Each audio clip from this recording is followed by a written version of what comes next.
दोस्तों आज की इस वीडियो में हम बात करेंगे एआई इंजीनियरिंग सर्विसेज लिमिटेड के द्वारा बहुत बढ़िया वैकेंसी निकाला गया है। अगर आप भी ग्रेजुएशन पास हैं तो ये वैकेंसी आपके लिए रहेगा। दोस्तों इसमें ऑफलाइन भी फॉर्म भरना है, ऑफलाइन फॉर्म भर के इसके एड्रेस पे भेजना है और ऑनलाइन गूगल फॉर्म इसके वेबसाइट पे निकाला गया है उसको भी भरना है। तो दोनों फॉर्म को मैं भर के दिखाऊंगा ताकि आपको फॉर्म भरने का प्रोसेस पता चल सके, क्या क्या डॉक्यूमेंट्स लगेगा, एलिजिबिलिटी कंडीशन क्या है, सभी बातों पर मैं चर्चा करूँगा। दोस्तों इससे पहले मैं आपको बता दूं कि आपको वीडियो पूरा देखना होगा। अगर आप वीडियो को स्किप कर देंगे तो कहीं ना कहीं आपसे फॉर्म भरने में गलती हो जाएगा, जिसके चलते आपका जो है ना फॉर्म रिजेक्ट हो जाएगा। फॉर्म भरने में आपके पास दो पासपोर्ट साइज फोटो एक्स्ट्रा होना चाहिए और एक एप्लीकेशन पे चिपकाने के लिए यानी कि 3 पासपोर्ट साइज फोटो होना चाहिए। एक ऐसा आपके पास इन्वलप होना चाहिए, इसको हम लिफाफा बोलते हैं। और इसके साथ अगर हम बात करें तो आपके पास एप्लीकेशन फॉर्म होना चाहिए। ये हो गया क्या क्या चीज़ आपको लगेगा। अब बात करते हैं, किसी भी फॉर्म को भरने से पहले आपको जो है ना इसका नोटिफिकेशन समझना बहुत जरूरी होता है। अगर आप नोटिफिकेशन को नहीं समझेंगे तो आप फॉर्म जो है ना अच्छे तरह से नहीं जान पाएंगे कि क्या क्या कंडीशन बोला गया है। ये इसका नोटिफिकेशन है। अगर हम नोटिफिकेशन की बात करें तो ये देखिए नोटिफिकेशन 4 सितंबर 2024 को निकाला गया है। इसका रेफरेंस नंबर यहाँ पे है। अगर हम आगे बात करें तो वैकेंसी किस पोस्ट के लिए है और कितना वैकेंसी है और कहाँ कहाँ पे है, तो सबसे पहले यहाँ पे देखिएगा 1 नंबर में रीजनल सिक्योरिटी ऑफिसर में 3 पोस्ट है। एक है दिल्ली में, एक है हैदराबाद में, एक है तिरुवनंतपुरम में। बोला गया है कि इसमें जो है ना सैलरी दिया जाएगा 47,625 रुपए का। उसके बाद है दूसरे नंबर में असिस्टेंट सुपरवाइजर सिक्योरिटी। इसमें जो है ना दिल्ली में 20 वैकेंसी है, मुंबई में 13 वैकेंसी है, नागपुर में 12 वैकेंसी है, कोलकाता में 11 वैकेंसी है, तिरुवनंतपुरम में 10 वैकेंसी है, हैदराबाद में 5 वैकेंसी है, चेन्नई में 2 वैकेंसी है। टोटल 76 वैकेंसी यानी कि 76 वैकेंसी है। 27,940 रुपए की सैलरी जो है ना इसमें आप लोगों को दिया जाएगा। अगर हम आगे बात करें तो बताया गया है कि एआई इंजीनियरिंग सर्विसेज में जो भी वैकेंसी होगा वो गवर्नमेंट का जो रूल है यानी कि SC ST OBC EWS, जैसे कि SC को 15%, ST को 7.5%, OBC को 27%, EWS को 10%, इस तरह से रिजर्वेशन दिया जाएगा। आगे बात करें तो यहाँ पे बताया गया है कि रीजनल सिक्योरिटी ऑफिसर के लिए एजुकेशन क्वालिफिकेशन जो बोला गया है वो बोला गया है कि experience candidates with valid BSAS basic AVSEC 13 day का जो न्यू पैटर्न का सर्टिफिकेट है ये होना चाहिए। उसके पास ग्रेजुएशन होना चाहिए। बोला गया है कि कम से कम 3 साल का। अगर हम बात करें तो आपको जो है ना जो मतलब जिस कैंडिडेट्स के पास ये सब में से कोई है, जैसे कि NCC हो गया या knowledge of MS word internet हो गया, यहाँ पे लीगल नॉलेज हो गया, नॉलेज ऑफ यहाँ पे और बताया गया है डिस्टार्ट मतलब मैनेजमेंट हो गया, तो ये सब के बारे में अगर आप नॉलेज रखते हैं तो आपको जो है ना जैसे इसमें प्रेफरेंस दिया जाएगा यानी कि सिलेक्शन में वरीयता दी जाएगी। ओनली फॉर RSO यानी कि रीजनल ऑफिसर के लिए बताया गया है कि जो AEP का गाइडलाइंस है ये आपको फॉलो करना है। उसके बाद यहाँ पे असिस्टेंट सुपरवाइजर सिक्योरिटी के लिए बोला गया है कि आपको 3 साल का ग्रेजुएशन होना चाहिए। ग्रेजुएशन के साथ अगर आपके पास ये सब कोई कोर्स है तो आपको जो है ना प्रेफरेंस दिया जाएगा। अगर 1 साल का सिक्योरिटी एक्सपीरियंस है तो और प्रेफरेंस दिया जाएगा। अगर आपके पास ये नहीं है, आप एक फ्रेशर कैंडिडेट्स हैं, तो बोला गया है कि फ्रेशर कैंडिडेट्स भी इसमें अप्लाई कर सकते हैं अगर 3 साल का ग्रेजुएशन वो रखते हैं। एज लिमिट की अगर हम बात करें तो बताया गया है यहाँ पे कि 40 साल असिस्टेंट सुपरवाइजर के लिए, 5 साल में एज में छूट दिया जाएगा, मतलब SC ST को 3 साल, OBC को 35 ईयर्स अपर एज लिमिट मतलब जो है ना रहेगा और 5 साल का छूट देकर 40 साल हो गया। अगर हम फिजिकल स्टैंडर्ड की बात करें तो यहाँ पे बोला गया है फीमेल के लिए 154.5 सेंटीमीटर इसका जो है ना हाइट होना चाहिए, मेल के लिए 163 सेंटीमीटर जो है ना हाइट होना चाहिए। अगर आप SC ST कैटेगरी से हैं तो आपको 2.5 सेंटीमीटर में जो है ना हाइट में छूट दिया जाएगा। और आगे बात करें अगर हम यहाँ के तो जैसे बोला गया है कि जो लोग भी फॉर्म को भरेंगे और उनका सिलेक्शन होगा तो रीजनल सिक्योरिटी ऑफिसर में बोला गया है कि 47,625 रुपए का सैलरी दिया जाएगा। और यहाँ पे बोला गया है असिस्टेंट सुपरवाइजर जो है ना सिक्योरिटी उनमें 27,940 रुपए का सैलरी दिया जाएगा। कंपनी के पॉलिसी के हिसाब से 2,000 रुपए अलाउंस दिया जाएगा पर मंथ। उसके बाद यहाँ पे बोला गया है कि ये जो जॉब होगा वो कॉन्ट्रैक्ट बेसिस पे होगा जो कि 5 साल का कॉन्ट्रैक्ट होगा। और आगे बात करें तो बताया गया है सिलेक्शन प्रोसेस के बारे में कि जैसे सभी लोगों को फॉर्म को भरना है, लिफाफा के ऊपर लिखना है पोस्ट अप्लाइड फॉर, जिस पोस्ट के लिए आवेदन दे रहे हैं, और ये भेजने का पता है। सभी डॉक्यूमेंट्स को अच्छे से लगाना है। और आगे बात करें तो बताया गया है कि जैसे आइडेंटिटी बॉन्ड के बारे में, यानी कि जिनका भी सिलेक्शन होगा उनको 1.5 लाख रुपए जमा करना होगा आइडेंटिटी बॉन्ड के लिए, यहाँ पे देखिए बताया गया है। उसके बाद बात करें तो अप्लीकेबल यहाँ पे for SC ST OBC candidates only, इनके लिए बताया गया है कि सेंट्रल गवर्नमेंट का सर्टिफिकेट बना होना चाहिए। और यहाँ पे TADA बताया गया है कि जो लोग SC ST कैटेगरी से आते हैं उनको जो है ना टीएडीए दिया जाता है कि किस लिए, तो उनको इसलिए दिया जाता है ना ताकि वो मतलब एग्जाम दे सकें। और आगे बात करें यहाँ पे जनरल टर्म एंड कंडीशन के बारे में बताया गया है कि जैसे कि आप लोगों को एप्लीकेशन फॉर्म को भरना है, एनसीसी सर्टिफिकेट है तो वो लगाना है, ओबीसी सर्टिफिकेट है वो लगाना है, ईडब्ल्यूएस सर्टिफिकेट लगाना है, 2 एक्स्ट्रा पासपोर्ट साइज फोटो लगाना है, ग्रेजुएशन का सर्टिफिकेट लगाना है और डिमांड ड्राफ्ट बनवाना है। एससी एसटी कैटेगरी छोड़ के सभी कैटेगरी को 1000 रुपये का एआई इंजीनियरिंग सर्विसेज लिमिटेड के फेवर में। उसके बाद यहाँ पे बोला गया है मेडिकल सर्टिफिकेट भी आपको लगाना है रजिस्टर्ड मेडिकल ऑफिसर से, यानी कि जो गवर्नमेंट के ऑफिसर होते हैं ना, जैसे डॉक्टर होते हैं, उनसे मेडिकल सर्टिफिकेट भी बनाना है। और बात करें तो फिर यहाँ पे डॉक्यूमेंट्स के बारे में ही बताया गया है। आगे अब बात करते हैं हम फॉर्म भरने की। तो ये हमारा जो है ना नोटिफिकेशन अब हट चुका है, अब हमारे सामने फॉर्म आ चुका है। फॉर्म में सबसे पहले बोला गया है कि आप किस पोस्ट पे आवेदन दे रहे हैं उसको टिक करिए यहाँ पे। तो हम यहाँ पे टिक कर दिए हैं। आप रिटन एग्जामिनेशन देना कहाँ पसंद करेंगे, तो हम यहाँ पे अपने मुताबिक सेंटर लिख दिए हैं। यहाँ पे एक पासपोर्ट साइज फोटो चिपकाइए, इसके ऊपर क्रॉस सिग्नेचर कीजिए। 3 प्रेफरेंस देना है कि अगर आप इसमें ज्वाइनिंग मतलब आपका होता है तो आप कहाँ कहाँ पे जॉब करना प्रिफेयर करेंगे, कहाँ पे आप जो है ना आसानी से जा सकेंगे जॉब करने। तो यहाँ पे देख सकते हैं 3 जगह का नाम आपको यहाँ से लिख देना है। उसके बाद यहाँ पे आपको अपना नाम फर्स्ट नेम, मिडिल नेम और यहाँ पे लास्ट नेम लिखना है, पिताजी का नाम लिखना है, डेट ऑफ बर्थ लिखना है। आपको अपना एज 1 सितंबर 2024 को काउंट करके बताना है कि आप कितने साल, कितने महीने, कितने दिन के हो रहे हैं। आपका जो है ना किस राज्य में जन्म हुआ है उस राज्य का नाम यहाँ पे लिख देंगे, पूरा एड्रेस लिखेंगे, पिन कोड लिखेंगे, मोबाइल नंबर लिखेंगे, ईमेल आईडी लिखेंगे, यहाँ पे अपना हाइट लिखेंगे। उसके बाद यहाँ पे अपना जो है ना वेट लिखेंगे और यहाँ पे जेंडर में टिक करेंगे। उसके बाद यहाँ पे मैरिटल स्टेटस के बारे में बताएंगे, यानी कि आप मैरिड हैं कि अनमैरिड हैं, इसके बारे में यहाँ पे जो है ना आपको टिक नहीं करना है, एक्स मार्क करना है। ये पहला पेज हमारा फिलअप हो चुका है। दूसरे पेज 11 नंबर में यहाँ पे आपको नेशनलिटी बताना है। 10 के यहाँ पे बी में जो है ना बताया गया है कि आपको रिलीजन बताना है। उसके बाद लैंग्वेज के बारे में बताना है कि आप जो है ना कौन से लैंग्वेज को रीड करना, स्पीक करना, राइट करना जानते हैं। जिस लैंग्वेज को आप रीड, स्पीक, राइट करना जानते हैं उस लैंग्वेज के सामने जो है ना आपको यहाँ पे देखिए बॉक्स में एक्स मार्क कर देना है, ऊपर में बताया हुआ है। लोकल लैंग्वेज भी आप जानते हैं तो उसको भी यहाँ पे एक्स मार्क कर देंगे। आपका कैटेगरी क्या है उसको यहाँ पे एक्स मार्क करेंगे। उसके बाद यहाँ पे बोला गया है कि अगर आप एक सर्विसमैन हैं तो यस करेंगे, नहीं तो नो करेंगे। अगर आप यहाँ पे जैसे कोई सेमी गवर्नमेंट या गवर्नमेंट सेक्टर में काम करते हैं तो यस करेंगे, नहीं तो आप यहाँ पे नो करेंगे। आगे बात करें तो एजुकेशन क्वालिफिकेशन के बारे में बताया गया है कि सबसे पहले यहाँ पे 10th लिखा हुआ है। आपने 10th किस सब्जेक्ट से पढ़ाई किया है, तो यहाँ पे जगह कम है तो मैं जो हो अपने बोर्ड से जनरल सब्जेक्ट को पढ़ाई किया हूँ। जनरल सब्जेक्ट में सभी सब्जेक्ट आ जाते हैं जो बोर्ड में पढ़ाए जाते हैं, तो यहाँ पे ये लिख दिया हूँ। उसके बाद बोर्ड का नाम, डेट ऑफ पासिंग और यहाँ पे ड्यूरेशन में 1 ईयर्स, क्योंकि 10वां 1 साल का ही होता है 10th, और यहाँ पे परसेंटेज। फिर यहाँ पे 12th हमने साइंस विथ मैथमेटिक्स से पढ़ा है, बोर्ड का नाम यहाँ पे लिख दिया हूँ। इस तरह से आप अपने सब्जेक्ट का नाम लिखिए, बोर्ड का नाम लिख दीजिएगा, डेट ऑफ पासिंग लिख दीजिएगा, ड्यूरेशन मतलब 12th 2 साल का होता है, परसेंटेज यहाँ पे बता दीजिएगा। फिर यहाँ पे ग्रेजुएशन आपने किस स्ट्रीम से किया है वो यहाँ पे आपको बताना है, यूनिवर्सिटी का नाम बताना है, date, month and year of passing बताना है। यहाँ पे ड्यूरेशन में 3 ईयर्स लिख देंगे और यहाँ पे परसेंटेज बताएंगे। एडिशनल कोई क्वालिफिकेशन है तो उसके बारे में जानकारी दीजिए, नहीं तो खाली छोड़ देंगे। फिर यहाँ पे जैसे अगर आपने बेसिक 13 डे वाला जो है ना AVSEC कोर्स किया है तो उसके बारे में बताएंगे, नहीं तो आप इसको खाली छोड़ देंगे।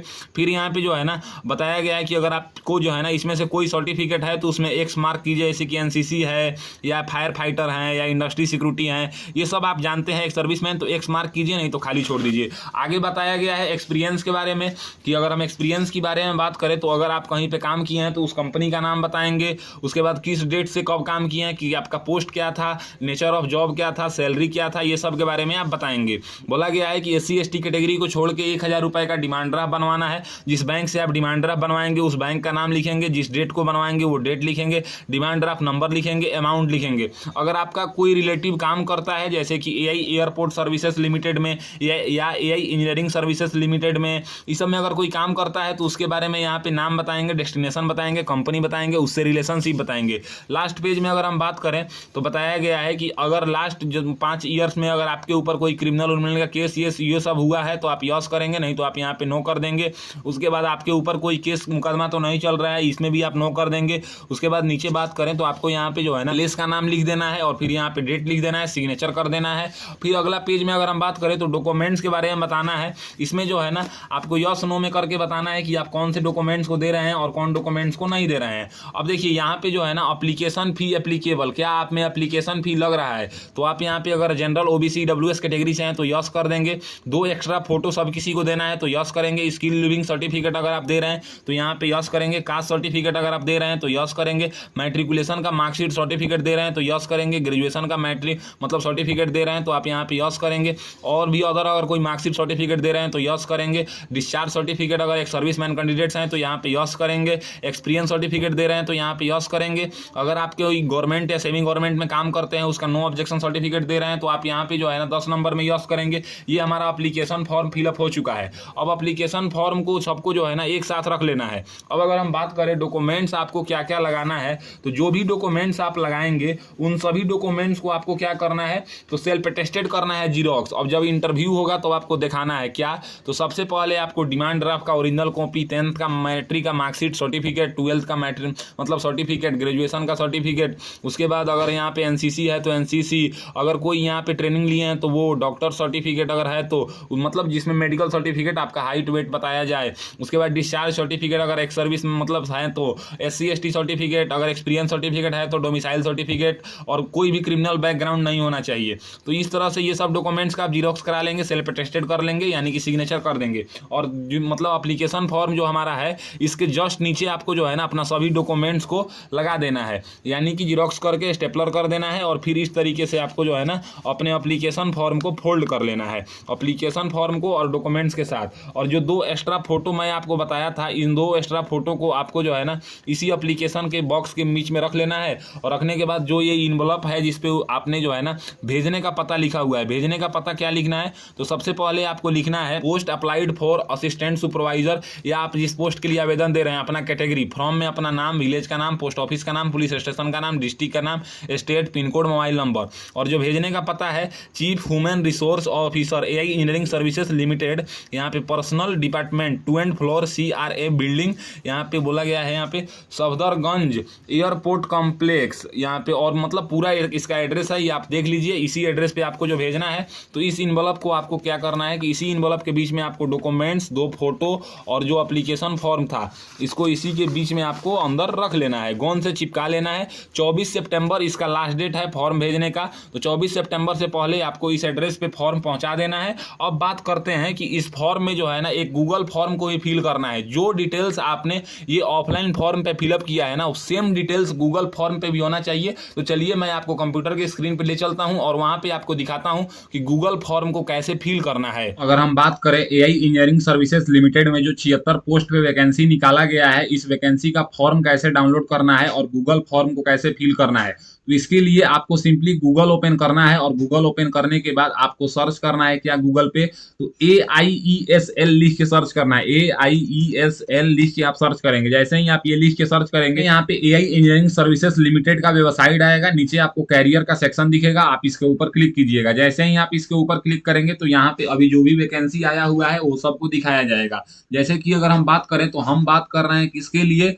तो जो वैकेंसी 4 सितंबर को आया है और 24 सितंबर को लास्ट डेट है, असिस्टेंट सिक्योरिटी सुपरवाइजर। तो ये रहा ये वैकेंसी। अगर हम इसका फॉर्म डाउनलोड करने की बात करें तो आप यहाँ पे एडवर्टाइजमेंट के ऊपर क्लिक कीजिएगा। जैसे ही आप एडवर्टाइजमेंट के ऊपर क्लिक करेंगे तो आपके सामने जो है ना ये फॉर्म खुल जाएगा। इस फॉर्म में से आपको जो है ना देख लेना है, नोटिफिकेशन को पढ़ लेना है, फॉर्म को प्रिंट कर लेना है। अब बात करते हैं गूगल फॉर्म भरने की, तो आपको यहाँ पे आना है और यहाँ पे आने के बाद जैसे कि देखिए यहाँ पे मेडिकल सर्टिफिकेट का फॉर्मेट भी दिया हुआ है, तो इसके ऊपर भी आप क्लिक कीजिएगा और इस मेडिकल सर्टिफिकेट को भी आपको बनवा लेना है। इस मेडिकल सर्टिफिकेट इसलिए बनवाना है ना ताकि इसमें आपका हाइट और वेट बताया जा सके कि आपका हाइट और वेट कितना है। और उसके बाद अगर हम बात करें गूगल फॉर्म भरने की, तो यहाँ पे गूगल फॉर्म है, तो इसके ऊपर आपको क्लिक करना है। जैसे ही आप इसके ऊपर क्लिक करेंगे तो आपके सामने जो है ना एक गूगल फॉर्म खुलेगा। इस गूगल फॉर्म में यहाँ पे जो है ना आपका एक ईमेल आईडी दिखाया जाएगा। इस ईमेल आईडी को आप रहने दीजिएगा और फिर यहाँ पे आपको पोस्ट अप्लाइड फॉर बोला जा रहा है, तो आप यहाँ से जो है ना अगर रीजनल सिक्योरिटी ऑफिसर ऑफिसर में आवेदन देना चाहते हैं तो आप इसको सिलेक्ट करेंगे, असिस्टेंट सुपरवाइजर सिक्योरिटी में आवेदन देना चाहते हैं तो आप इसको सिलेक्ट करेंगे। आप उसी पोस्ट को यहाँ पे सिलेक्ट करेंगे जिस पोस्ट को आपने ऑफलाइन फॉर्म भरा है, यानी कि जिसमें आपने ऑफलाइन फॉर्म भरा है ना, उसी पोस्ट का नाम यहाँ पे आपको सिलेक्ट करना है। उसके बाद यहाँ पे आपको अपना कैंडिडेट्स का नाम यानी कि 10वीं के सर्टिफिकेट के अनुसार नाम लिखना है। फिर यहाँ पे बोला गया है प्रेफरेंस ऑफ रिटन एग्जामिनेशन, आपका रिटन एग्जामिनेशन का सेंटर कहाँ रहने वाला है वो यहाँ पे आप बताइए। तो आप यहाँ पे भी वही सेंटर चूज करेंगे जो आपने ऑफलाइन फॉर्म में फिल किया है। उसके बाद अगर हम बात करें तो बोला गया है कि मतलब आप पहला पोस्टिंग कहाँ देना चाहते हैं, तो आप पहला पोस्टिंग वही जगह का नाम दीजिएगा जिसमें जो आपने एप्लीकेशन फॉर्म में लिखा है। फिर यहाँ पे दूसरे पोस्टिंग का नाम लिखेंगे, फिर यहाँ पे आपको तीसरे पोस्टिंग का नाम लिखना है। ये सब आपको एप्लीकेशन फॉर्म के अनुसार लिखना है। फिर यहाँ पे बात करें तो आपको अपने पिताजी का नाम लिखना है। फिर यहाँ पे आपको अपना पूरा एड्रेस लिखना है आधार कार्ड के अनुसार। फिर यहाँ पे आपको अपना टेलीफोन नंबर लिखना है। उसके बाद अगर हम बात करें तो आप ये खाली भी छोड़ सकते हैं क्योंकि स्टार मार्क नहीं लगा हुआ है। आपको यहाँ पे अपना मोबाइल नंबर को लिख देना है। मोबाइल नंबर को लिखने के बाद नीचे बात करें तो यहाँ पे आपको अपना एक ईमेल आईडी लिखना है, वैलिड ईमेल आईडी जिसपे इंटरव्यू के लिए या रिटन एग्जामिनेशन के लिए मेल जा सके। यहाँ पे आपको जेंडर बताना है, फिर यहाँ पे डेट ऑफ बर्थ बताना है। उसके बाद यहाँ पे आपको अपना एज काउंट करके बताना है 1 सितंबर 2024 को कि आप कितने साल कितने महीने के हो रहे हैं। फिर यहाँ पे आपका जो हाइट है वो कितना सेंटीमीटर है ये आप यहाँ पे बताएंगे। उसके बाद यहाँ पे बात करें तो आपका वेट है जो वो कितना है वो आप यहाँ पे बताएंगे। मैरिटल स्टेटस के बारे में बताएंगे कि आप मैरिड हैं कि अनमैरिड हैं।